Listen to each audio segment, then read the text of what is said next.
Are you doubting God? Well, in this video, I'm going to share with you what God does to those who doubt.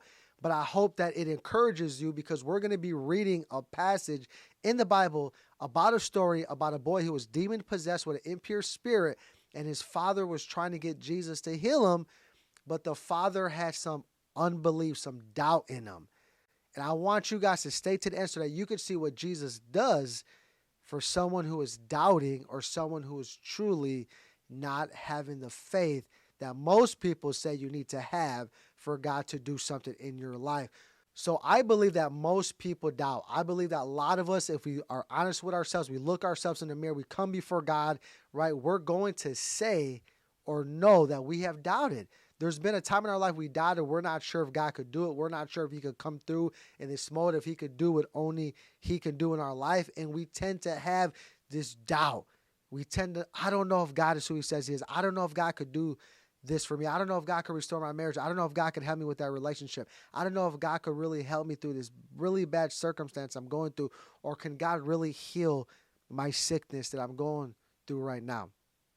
But in this video, I want us to take a really deep look at how Jesus handles people that doubt. Because now it wasn't only the man, the father of the young boy that doubted, right? But he said something to his disciples. He was a little frustrated. But let's get into the story and stay to the end, because it's going to be a blessing to your life. So this is in the book of Mark chapter 9, starting at verse 14. And it says, when they came to the other disciples, they saw a large crowd around them, and the teachers of the law arguing with them. As soon as all the people saw Jesus, they were overwhelmed with wonder and ran to greet him. So Jesus is coming to this gathering. There's a whole bunch of people around there, and they're arguing with the Pharisees. The Pharisees are religious leaders that knew the Bible in and out. They will memorize it, so they're arguing with the disciples. So Jesus goes and he says, what are you arguing with them about? So Jesus is like, what are you arguing with them about? And then the father steps in. A man in the crowd answered, Teacher, I brought my son who is possessed by a spirit that has been robbed from speech. Whenever it seizes him, it throws him in the ground, and he foams at the mouth, gnashing his teeth, and becomes rigid. I asked your disciples to drive out the spirit, but they could not. So they're arguing about the disciples not being able to drive out the spirit. The disciples were given authority to do these things, so people knew they were casting demons out. They were healing the sick. They were doing everything Jesus commissioned them to do. But then they couldn't heal this boy from this impure spirit. So now I could just imagine the Pharisees are probably ridiculing them. The Pharisees are probably like, oh, look at, you can't do it. It's fake. You guys are false. You guys are not who you say you are. But then Jesus comes on the scene. How many of you guys know when Jesus comes on the scene, things are about to change? But it's not about that. It's about our doubt. It's about what does Jesus do in the midst of our doubt. So this is what Jesus says to them. He says, you unbelieving generation. This is in verse 19. Jesus replied, how long shall I stay with you? How long shall I put up with you?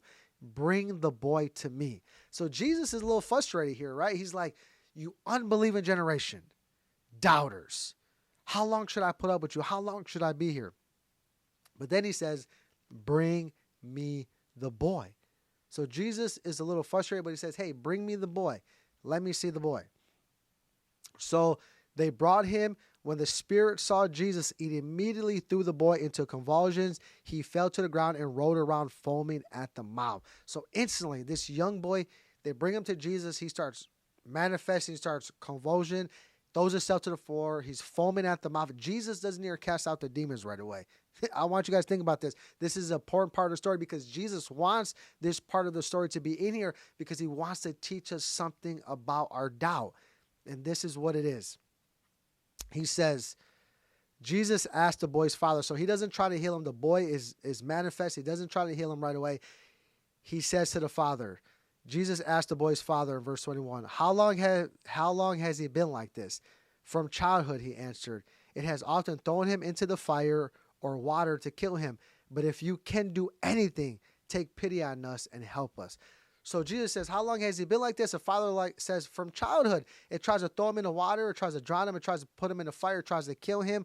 But then he tells Jesus, if you have pity on us, if you could do anything, Jesus, help us. And listen to what Jesus says. And now we're getting into the part of understanding what Jesus does in our doubt. So you know what Jesus says after this? Jesus doesn't go and heal the boy. Jesus actually asks the Father a question based on his response. And Jesus says, if you can, question mark. So Jesus says, what do you mean if you can? The Father says, if you can do anything, help us. Jesus says, what do you mean if you can?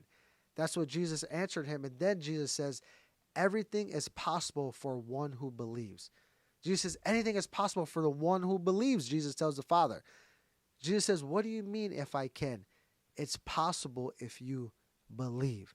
And I'm going to skip over verse 24 because I want to share what Jesus does, and I want to jump back into verse 24. So stay to the end, because then we're going to discuss what the Father responds to Jesus that's going to help us understand how Jesus responds in our doubt.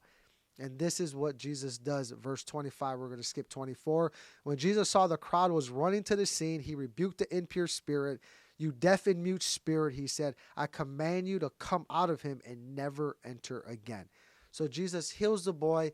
The boy, they say that the boy looks dead, but then Jesus raises him up and he gets up on his feet and he's healed.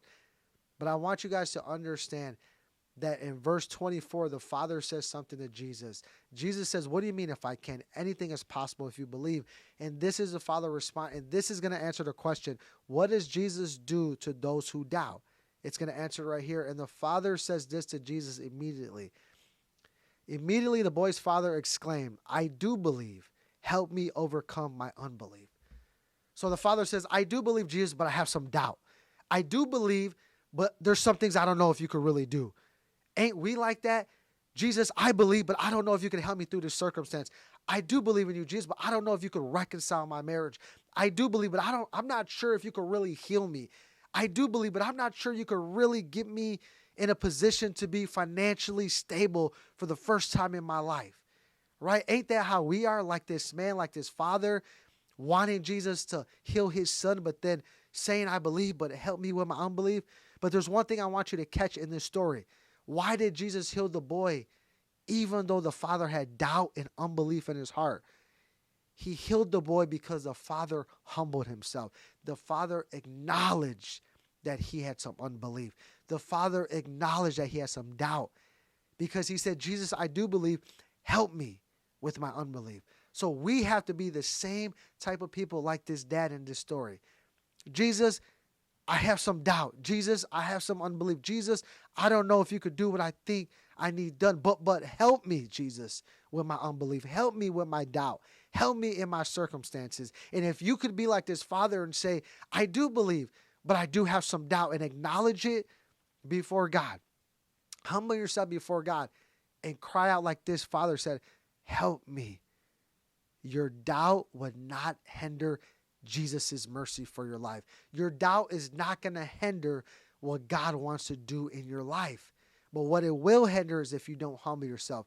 Well, what happens is if you don't humble yourself and you just stay like, oh, I don't know if Jesus could do it. I'm just going to stay in my doubt. I don't know. And I don't think he can do it. I have some doubt and I just don't trust Jesus fully.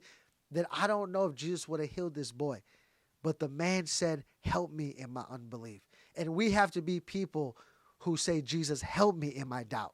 Help me in my unbelief. And what does Jesus do to people who doubt?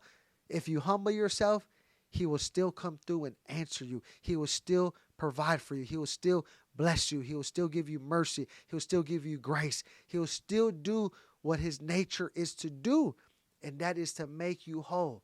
So I pray that this video blessed you. If it did, please subscribe to this channel. I'll post weekly videos that will be a blessing and encouragement to your life. And also, if you know someone that this video could be a blessing to, please share it with them. And like always, be blessed.